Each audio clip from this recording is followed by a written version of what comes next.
We live in an age where everything is available. 1,000 brands, 1,000 opportunities, 1,000 ways to live your life. At first, it feels like freedom. Isn't freedom measured by how many options you have? The more choices, the more control. But here's the twist. What looks like abundance often feels like drowning. This is the paradox of choice. The idea that while some choice is necessary for freedom, too much can lead to paralysis, anxiety, and regret. You've felt it before. Standing in the supermarket aisle, staring at 50 kinds of cereal, scrolling through endless job listings, swiping through profiles, flipping through shows. You tell yourself you're lucky to have all these options. Yet you don't feel lucky. You feel stuck. Because every option is a question. And every question is a weight on your mind. Choice is supposed to make us happier. But every decision comes with a hidden cost. The fear of missing out on the alternatives. Choose one thing and you reject all others. And when the number of alternatives feels endless, the sense of loss is overwhelming. You buy a new phone, but wonder if a better model is just around the corner. You start a career, but think about the paths you left behind. You go on a date, and later you're swiping again, just in case. The problem isn't the decision itself. The problem is comparison. The more choices you have, the more you compare. And the more you compare, the harder it is to feel satisfied with what you picked. We were told that more choice equals more freedom. But freedom without clarity isn't freedom. It's chaos. Picture a buffet with 200 dishes. Exciting at first, but when you sit down, do you feel satisfied? Or do you feel like you missed something better? The more options, the higher your expectations rise. You don't just want a good choice, you want the perfect one. And perfection almost never exists. So even if your decision is good, regret creeps in. You wonder, what if there was something better? Psychologists even found two types of people: maximizers and satisficers. Maximizers want the absolute best.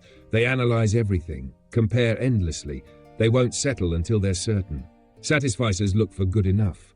When they find it, they stop searching and commit. And here's the irony.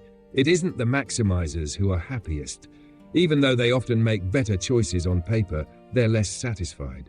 Their minds stay trapped on what they didn't choose. Satisficers, on the other hand, free themselves. They don't need the best, they just need enough. And that's why they're more fulfilled. You see this everywhere. In careers where endless opportunities create endless uncertainty.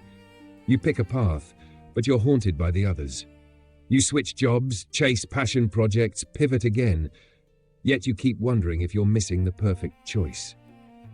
In relationships, where dating apps offer thousands of people, but abundance makes commitment harder. Even when you find someone good, that little voice whispers, what if someone better is just one swipe away?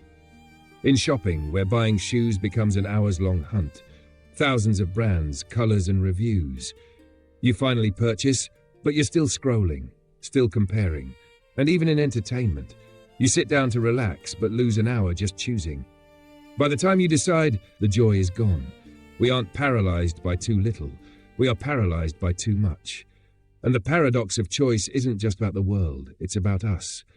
We believe happiness comes from having more, but in reality, it comes from having clarity. If you don't know who you are, if you don't know what you truly value, every option will tempt you, every door will seem like the right one, and you'll spend your life wandering, never stepping fully into any of them.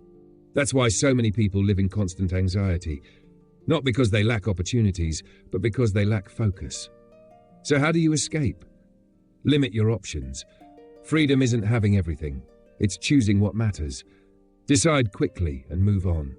Indecision is often worse than making the wrong choice. Stop chasing perfect. Aim for good enough, then commit. And most of all, get clear on your values. When you know what you truly want, you don't need 1,000 options. One path is enough. The paradox of choice teaches us this. Abundance doesn't always bring freedom. Sometimes it brings chains. The solution is not to chase every door. The solution is to know yourself so clearly that the right door becomes obvious. Freedom is not about choosing everything. It's about choosing intentionally. And the ultimate freedom is not needing every choice. It's needing only the ones that matter.